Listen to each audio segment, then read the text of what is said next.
Hey guys, let's see if this goes through. It's your boy, HHWH, seems to be recording. Okay, so, I want to do more videos. I've just been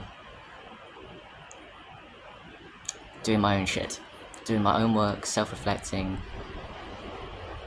and trying to, when I speak in videos now, instead of just speaking something I'm super passionate in a moment, building some mastery and depth and wisdom, and then putting into a container of a more useful format to you than just constantly every day. Sort of linked in with an attachment to what you think and say and do, which we all have, and I do too, with this image of who we have. But I know that what I do and what we do here at work is important, so I'm going to verbally share with you one of my favourite stories, and something that happened to me years ago before I got into urine therapy. What happened to me was a SATORI experience, like an experience of presence, essence. And I didn't know what I was experiencing at the time. 2016 was the time I took urine, but it was a few years before that. I can't remember the date, so I don't know. I've always been a seeker. I was broken a long time before urine. 10, 15 years ago was the worst days before urine came along in 2016. So, yeah, what was I going to say? So this experience, I've always been a seeker. And I didn't know about exercise, urine. Maybe I knew about exercise actually, I knew about exercise very early, but anyway, long story short, I figured out that I wasn't working full-time jobs, I was working part-time jobs at Christmas and all these things, so I had a lot of spare time. This was, like I said, before urine, I would be in the house, and I'd be watching television, and then somehow, I don't know how this information got to me, I would practice stillness. So the topic of the video would be stillness, so I would practice stillness. So, I'd be sitting on a sofa or a chair, I would be completely still. Now, stillness doesn't mean fidgeting. Stillness means stillness. Stillness means consciously, for all of us, you have to practice stillness. Because if you don't practice stillness, you will fidget. And a fidget, it's a huge topic, a fidget is distracting from stillness.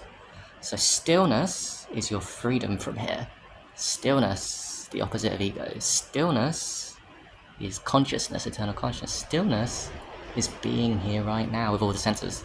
Stillness is not past or future or thinking or wanting approval from other people, safety, all these kind of things. Stillness is the opposite. So anyway, when you practice keeping your body still, the longer you do it, and I mean completely still, consciously, because it has to be conscious, because if not, the habits of the fidgeting or the itching or the just moving a tiny bit or just even swallowing, but that's okay. So just keeping the body still. I would practice the stillness. I would do this for hours and hours while I was watching TV. And the reason that encouraged me to do this, I don't know where I learned or figured it out. Might have figured it out, might have learned it somewhere, I don't know. But what I noticed straight away was my mind would get very calm. And it would feel good. Paradoxically, I knew nothing about what I know now, what we know now about stillness. When I do it, I have my hands on the sofa, and maybe 10, 20, 30, 40 minutes in, I can't remember how long to be honest, it wasn't 10, but there you go. I would remember your whole body tenses up when you're practicing stillness, by the way, because you're holding on. It's a deep topic, you're holding on. Your ego is holding on to life. And your ego wants to move. So when you practice stillness, you want to fidget and all these things because your ego doesn't want you to be still present. The ego's only still. So anyway, I remember the pain would come up in my left finger here, and it would really hurt, and then it would start to wobble. And it was always interesting to me, the left side of the body. Now I know, the left side of the body's fucked in myself. The right side of the brain, in unity consciousness, logic, rationale, masculine, divine feminine, let go, creation, unity consciousness. So this would always do it. Anyway, I would practice this. I would also practice it at bed when I couldn't sleep. And I would do it for hours on end. And I would also practice it keeping the body still like this, like the corpse pose. Keeping it still with breath work. As in, I would watch my breath go in, out, and while I was keeping the body still, with the mind getting calm and what's the word for it? Attention gets much more refined and less distracted as you keep your body still for longer and longer. So this made the breath work more powerful. I could feel the difference. I was watching the breath in and out, becoming aware of the breath in and out. And if I got bored of that whilst I was keeping still, I would switch between that and conscious awareness of my body, how it would feel, mindfulness of my body on the bed. Anyway, I'd be doing this for hours on end, nights and nights on a row, and without any expectation, it just felt good. But one night, and I don't know the date, and it doesn't matter, one night, I did this for hours, and it got to a point where I was completely still and my breath was going in and out. I actually lost track completely. Call me crazy.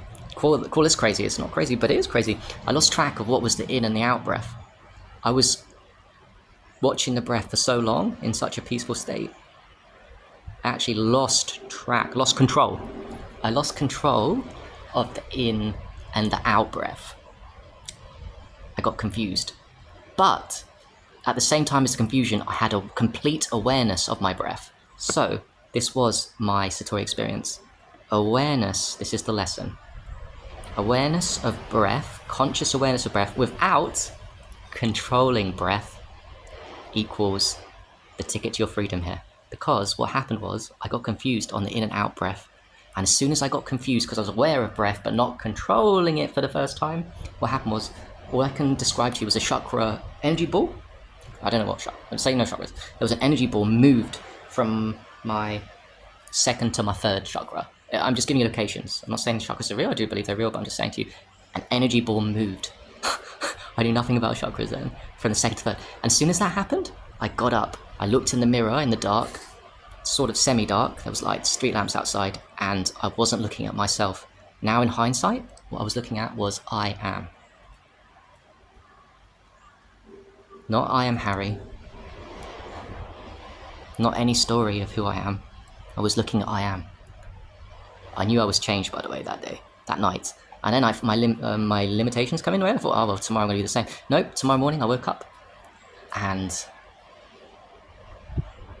I was still in that state of I am. It lasted the whole day. I went out to guilt. I remember where I was. It felt natural. It felt like coming home. It felt like normal. It didn't feel like taking drugs or you imagine something like outside yourself. What happened was I surrendered for a short period of time and the energy went up and I became free from outcome because I let go of control of breath through practicing stillness and breath. But the only way I got to go let control of breath and be aware of it is through practicing. And when we all practice conscious breathing, there's nothing wrong with the practice. I assure you that we're all controlling the breath, even when we practice conscious awareness breathing. We're all controlling. I assure you guys that you're controlling this very moment. If you don't think you're a controlling person, you're controlling people, cool. But I assure you, you're controlling this very moment because you're not tripping out on the moment. You're not like eternally blissed out at this. Why are you not? Because you're controlling it. The control comes from the identification through words. This is a spoon, this is a fork. Therefore I don't really see what it is. Those are trees out there. So I don't really need to see what they are, so I'm controlling. You're controlling things through trauma. We all control things through trauma instead of surrendering to God. That's what Christ consciousness means. Surrendering control of your ego, like I had with my SATORI experience. Through conscious effort. You can do it. Sometimes people wake up accidentally. Sometimes people wake up on a park bench and become spiritual gurus like SATORI. Well done. That's the lesson. Hopefully, I'll make the final cut. I've had the SATORI. I'm on the journey. Conscious awareness of breath is powerful. We must surrender control. We must learn to let go of wanting to control others and even the moment. We must let go of the known. Peace.